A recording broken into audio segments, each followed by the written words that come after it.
Oh, I was looking for Mrs. Beardsley. Is she here? Yes, she is. Come in. Miss Beardsley.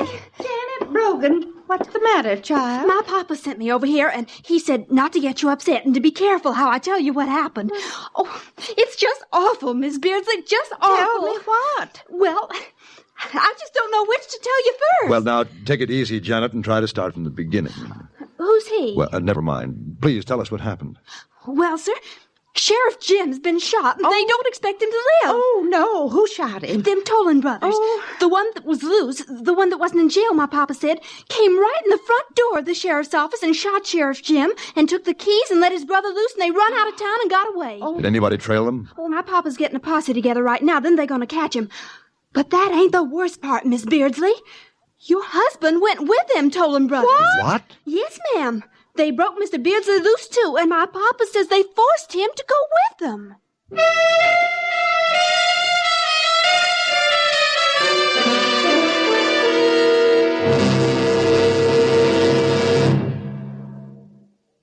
A wholesome foursome of listening treats, CBS Radio's Happy Habit Gang, are yours for the fun of it every Monday through Friday. They are, of course, Arthur Godfrey, Art Linkletter's House Party, Gary Moore, and the sparkling combination of Bing Crosby and Rosemary Clooney.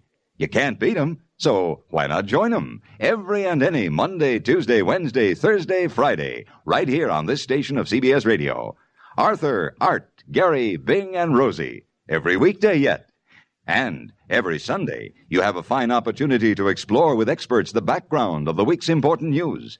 CBS newsman Edward R. Murrow calls into electronic conference CBS newsmen around the globe, the men who've seen the important news break firsthand. Together in an effective worldwide conference call, Mr. Murrow and his fellow CBS newsmen weigh the facts and their perspectives in history. Background is the name of this important program. It's on this station, Sundays.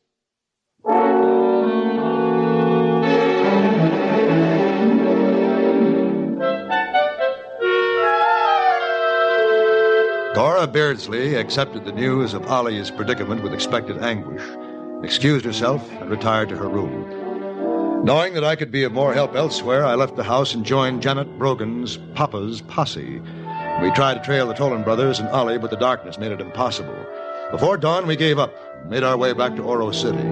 Later that day, I learned that Sheriff Jim Moody was not going to die after all. But he was, in fact, back at work in his office. Well, hello, Mr. Paladin. Come in. Sheriff, how do you feel? Well, my head's a little cloudy yet, but otherwise all right, I guess. Oh, sit down. Thank you. No serious damage then, huh? Well, the bullet grazed my forehead, but that didn't do as much harm as the fall I took. The doctor said it was just a slight concussion. Said it'd clear up in a couple of days. I'm glad to hear it. Did Mr. Brogan fill you in on our wasted efforts last night? Yeah, he did. It's terrible to think what they might do to old Ollie. Now, why do you think they'd go to the trouble of taking him with them? Probably to use him for cover if they got cornered. Of course. That's why I was glad we didn't track them down last night. I think they'll turn him loose in a few days. He'll be all right. I hope you're right, for Cora's sake. How's she holding up? Pretty well. I was by there a while ago. Then you think we ought to wait a few days to see if Ollie comes back before we go after him? Yeah. Hey, Paladin. What? Look outside. Those riders pulling up. What? That's Ollie. Yeah, and the Tolan brothers. Here, you better grab one of these rifles. I may need your help. Yeah, looks like they're coming in. You stand back at the door. I'll cover this side. Okay. All right, get on in. This is the end of the road. Ollie. Hello, Paladin. Ollie, are you all right? Well, if I wasn't, I wouldn't be holding this gun on their backs, would I? All right, keep moving. You know where the sails are. Go on, go on. Paladin. I can't believe it. Well, neither can I, but let's give him a hand just in case we're wrong.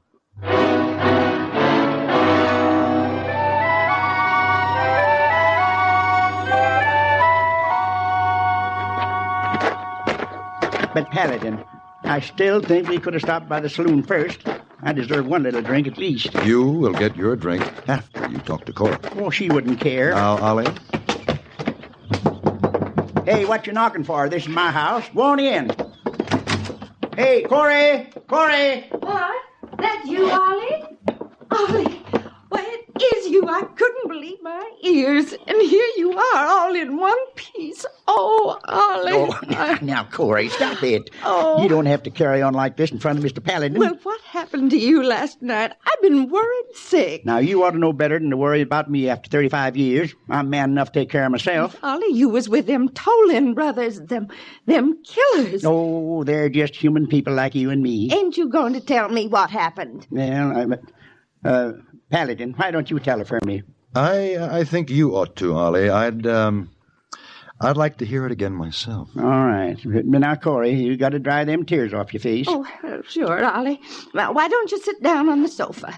Paladin, you can sit in this chair. It's most comfortable. Thank you, Cora. Corey, you got any brandy in the house? Well, no, but I'll fix you some coffee. Would you like that? No, don't bother. Go ahead, Ollie. Tell Cora what happened. Well, first off, you ought to know that I won't be going back to jail. Jim suspended my sentence because I brought in them there Tolan brothers single-handed. You did? Why, how'd you ever do that? It wasn't easy. They took me to an old line cabin about 10 miles out last night. We was going to stay there until morning and then go on to somewhere else. But I fooled them. Whilst they was asleep, I got untied, took their guns away from them, tied their hands behind their back, and made them ride back here to jail. Oh, good heavens. Ollie, I can hardly believe you did all that. I don't know why you can't believe it. The men are locked up, Cora. I was right there when he brought them in, and just like you said, their hands were tied behind them, and he had them covered with one of their own 6 guns. But the Tolan brothers, my Ollie against those killers. And there's a $5,000 reward for those men. 5,000? You mean Ollie will get $5,000? That's right. I don't know, Paladin. I might not get the full amount. There's no reason why you shouldn't, is there? Well, I reckon not. Ollie Beardsley, I am so proud of you. Why, you're going to be like a hero in this town. Now, don't get so all fired excited. Oh, I think I've got a right to. Well, I'm not so sure. What's the matter, Ollie? Don't you think you deserve to be a hero? Ollie, there's something wrong, ain't there?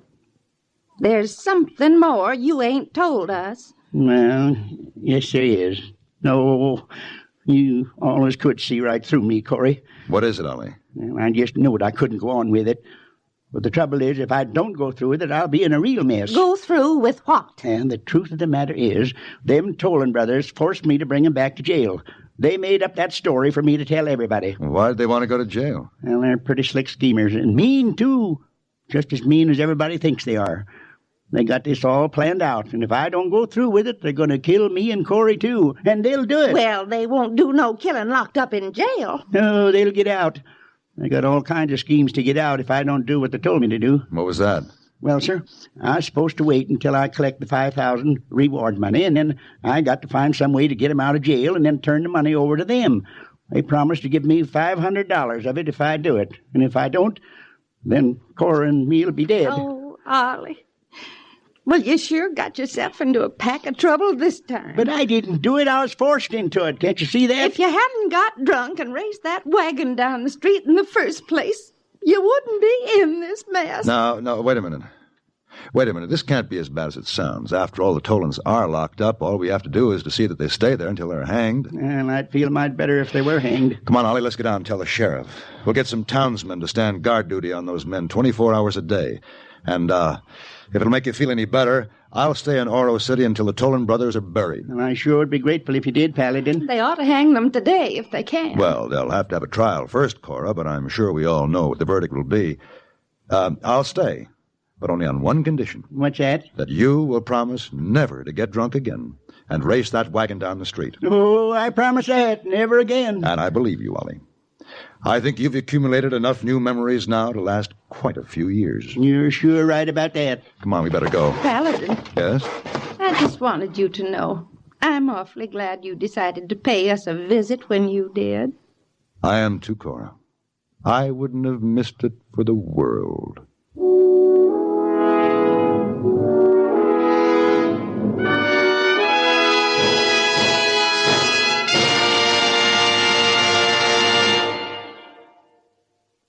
Be sociable, look smart, keep up to date with Pepsi. Drink light, refreshing Pepsi. Stay young and fair and debonair. Be so sociable. Have a Pepsi. When you're out for fun, there's nothing like carting along an extra carton or two of light, refreshing Pepsi-Cola. You can enjoy all you want of Pepsi's lively taste and sparkle, because Pepsi refreshes without filling. So travel light with light, refreshing Pepsi wherever you go and whatever you do. Buy an extra carton. Be sociable. Look smart. Keep up to date with Pepsi. Drink light, refreshing Pepsi. Stay young and fair and debonair. Be sociable. Have a Pepsi.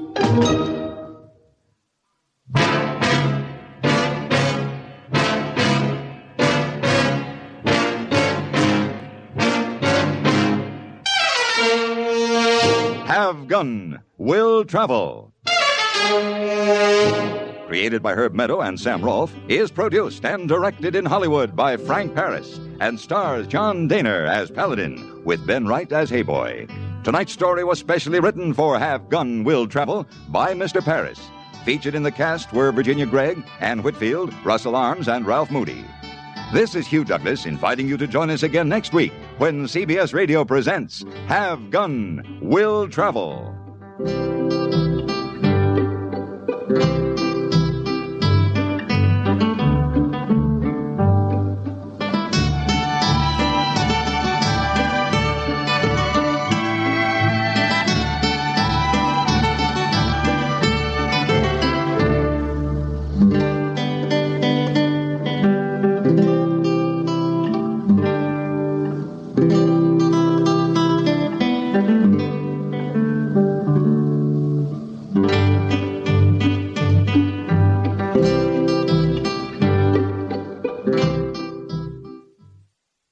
And that's Have Gun Will Travel from September 25th, 1960. A show called Bringing Up Ollie, starring John Daner with participating sponsors, is heard on CBS. Hope you enjoyed that. All right, now we're going to listen to the first half of the Jack Benny program. Then we'll break for news. We'll come back after news, play the concluding half of Jack Benny, and then we'll tune into Danger Dr. Danfield. But right now, Jack Benny and all his gang. You know, Jack Benny started on radio back in 1932. His radio show lasted until 1955. And, you know, he was born in Chicago and grew up right here in Waukegan, Illinois.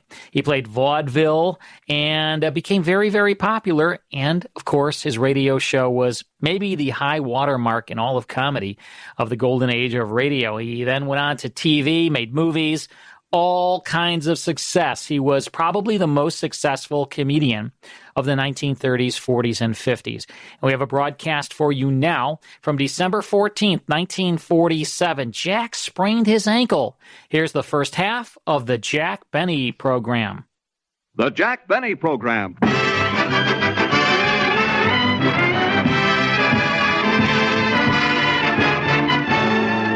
The program starring Jack Benny with Mary Livingston, Phil Harris, Rochester, Dennis Day, and yours truly, Don Wilson.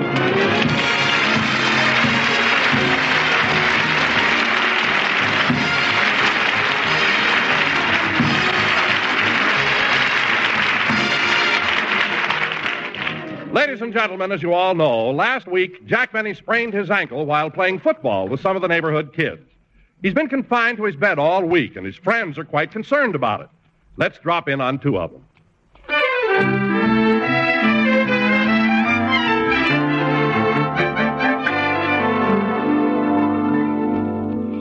Say, Emily. What is it, Martha? Did you hear about Jack Benny spraining his ankle? Yes, I read about it in the paper. Oh, the poor man. I hope it doesn't interfere with his dancing.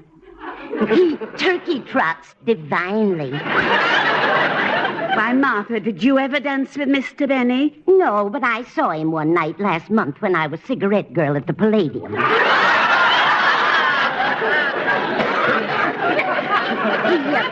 He called me over and bought a package of Lucky Strikes from me. Really? And while I was giving him his change, his hand touched mine. Oh, my goodness. Then what happened? Oh, I don't know. When I came to, I was in the ladies' powder room. Oh, Martha, you're just making a fool of yourself over Jack Benny. I am not. You are, too. You even went to see the horn blows at midnight. Well, that was the only place I could be alone with.